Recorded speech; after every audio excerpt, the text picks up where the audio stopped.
Hi friends, ఎలా ఉన్నారు? అందరూ బాగున్నారా? అందరూ బాగుండాలి. తిన్నారా? నేనైతే ఇప్పుడు తింటున్నానండి. కోవిడ్ల టైం అయితే 3 అవుతుందన్నమాట. మరి ఏం కూర చేశాను అనుకుంటున్నారా? చూసేయండి. మరి కోవిడ్ వాళ్ళకి మాకి ఏం వంట చేశానో చూసేయండి. ఒక లైక్ ఇచ్చేయండి ప్లీజ్. Like support. చూడండి ఫ్రెండ్స్, ఈరోజు వంట అయితే మధ్యాహ్నం భోజనం. ఇదైతే మా సారుకండి చికెన్ వెజిటేబుల్ కూర అనమాట. చికెన్ వేసి కూరగాయలన్నీ వేసి చేశానమాట. ఇక్కడైతే వెండి చేపలు వంకాయ కూర అండి. ఇదైతే మాకు మధ్యాహ్నం భోజనం. ఎలా ఉందో కామెంట్ చేయండి. ఎంతమందికి ఇష్టమో లైక్ చేసి కామెంట్ చేయండి. ఇక్కడైతే వైట్ రైస్ అనమాట.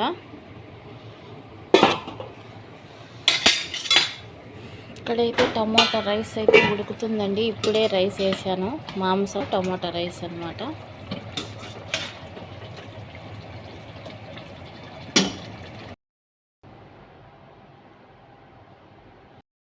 మాంసంతో చేసిన టమాటా రైస్ అనమాట. ఇదైతే పిల్లలకు మేడంకు ఇద్దరికేనండి, ముగ్గురికేనమాట.